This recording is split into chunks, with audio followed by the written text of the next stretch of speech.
इसमें उम्मीदवार भी देखा जाएगा कि कौन सा उम्मीदवार कैसा है। ज़रूरी नहीं है कि सत्ता पक्ष की तरफ भी उम्मीदवार खराब हो या विपक्ष का उम्मीदवार बहुत अच्छा हो। वो पैसा अगर सारा लगता जो सरकार के आंकड़े के अनुसार, तो मैं मानता हूँ कि भिवानी के अंदर बहुत ज़्यादा कार्य हो सकते थे।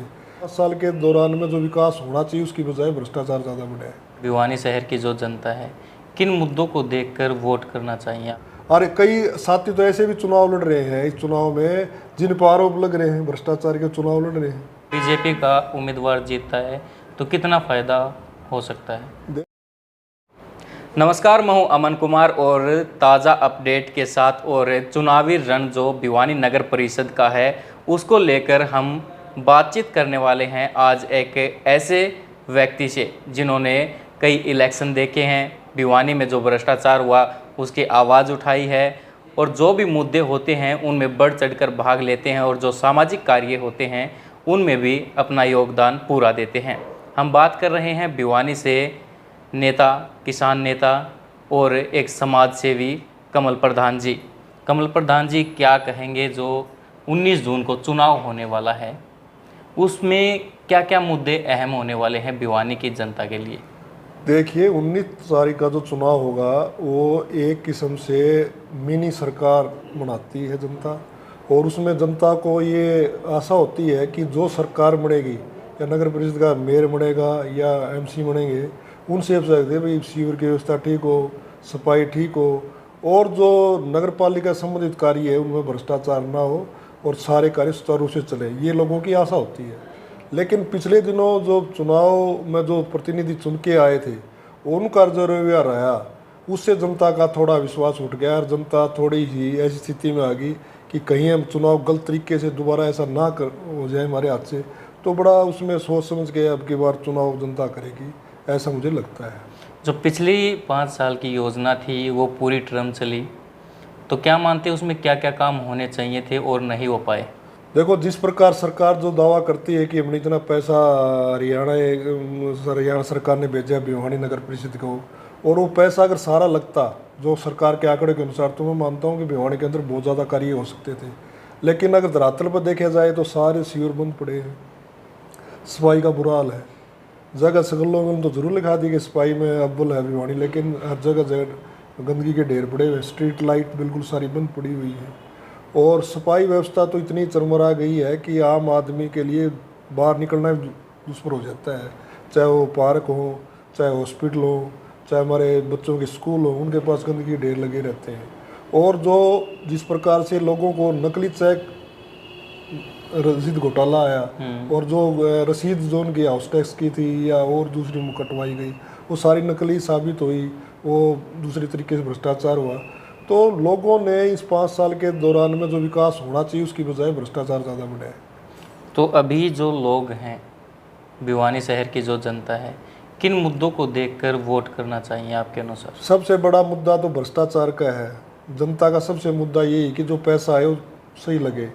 दूसरा बात है कि पानी की व्यवस्था ठीक तरीके से हो, सीवर की व्यवस्था ठीक तरीके से हो, सफाई ठीक तरीके से होनी चाहिए, और जो नगर पालिका में जो कोई आदमी अपना जन्म का या मृत्यु का प्रमाण पत्र बनाने जाता है उसको 3-3 महीने चक्कर काटने पड़ते हैं, या हाउस टैक्स भरने जाता है, या और भी जो नगर पालिका संबंधित कार्य है वो ठीक ढंग से हो। इसलिए जनता ऐसे आदमी को चुनना चाहती है जिसकी साथ छवि हो और इसके लिए कोई काम करने के लिए सक्षम हो। बीजेपी के उम्मीदवार उतर चुके हैं मैदान में, जेजेपी उनके साथ में है, बीजेपी की केंद्र में भी सरकार है, स्टेट में भी है। अगर यहाँ पर बीजेपी का उम्मीदवार जीतता है तो कितना फ़ायदा हो सकता है? देखिए, आज बीजेपी की सरकार तो पहले भी थी, तो लोगों को ये बात तो गले उतर नहीं रही कि बीजेपी उसमें कोई अच्छी तरीके से कोई चीज़ ले आएगी, लेकिन इसमें उम्मीदवार भी देखा जाएगा कि कौन सा उम्मीदवार कैसा है। ज़रूरी नहीं है कि सत्ता पक्ष की तरफ भी उम्मीदवार खराब हो या विपक्ष का उम्मीदवार बहुत अच्छा हो, तो उसमें ये चुनाव करना पड़ेगा कि भ्रष्ट कौन है, और भ्रष्टाचार जिसने कम किया है या भ्रष्टाचार जिसकी छवि ठीक हो। और कई साथी तो ऐसे भी चुनाव लड़ रहे हैं इस चुनाव में जिन पर आरोप लग रहे हैं भ्रष्टाचार के चुनाव लड़ रहे हैं। तो ऐसे जनता को चुनाव करने के लिए थोड़ा सजग और सचेत रहना पड़ेगा कि हमारा चुनाव किस तरफ जा रहा है। आप एक तरफ तो देखते हैं कि जिस प्रकार से सरकार 7 साल का टाइम कम नहीं होता, भारतीय जनता पार्टी बहुत टाइम था, तो कितना विकास कराया है।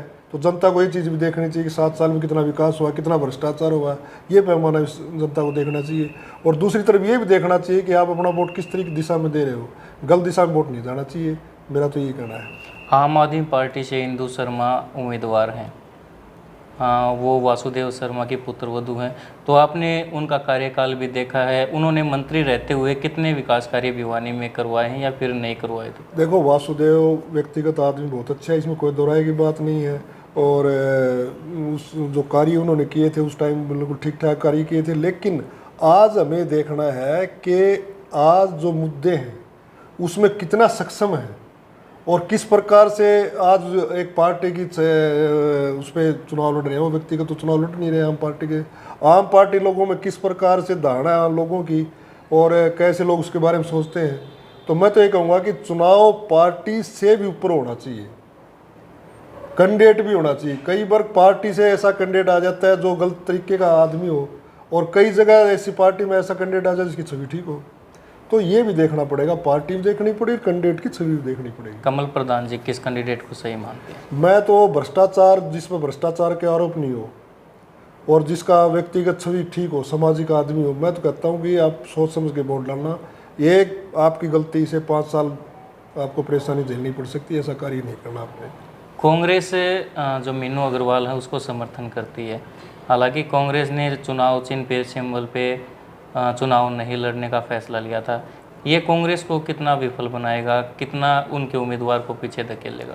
देखो, अगर उनकी परिवार की छवि देखी जाए तो बाबू राम भजन बहुत बढ़िया इंसान थे और उन्हें सामाजिक कार्य भी कराए, मंत्री रहते भी कराए, बिना मंत्री रहते उन लोगों ने काफ़ी सामाजिक कार्य हैं, प्याऊ बनाना और कार्य बहुत कराए उन्होंने। इसमें कोई दो राय की बात नहीं है कि उनके सामाजिक कार्य बहुत अच्छे रहे हैं और बाबू राम भजन एक अच्छे आदमी है।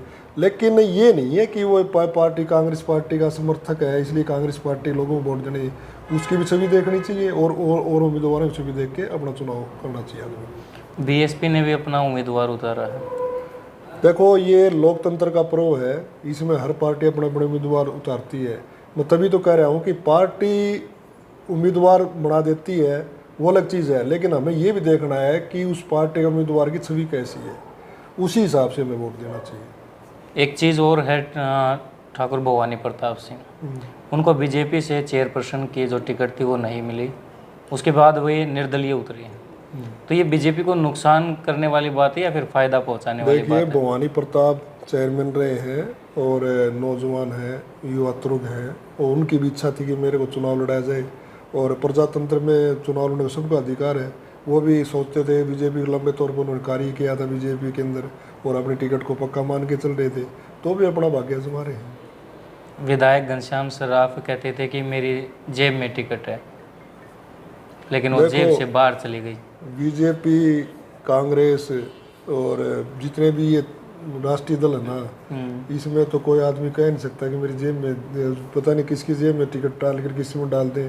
ये तो मैं तो मंजी एक बात कहता हूँ कि ये जो राजनीतिक ऊपर जो सेटिंग होती है ना, उसमें आम आदमी पिसता है। इन्होंने आपसरी में सेटिंग करके टिकट देते हैं और ये बतला के काम करते हैं।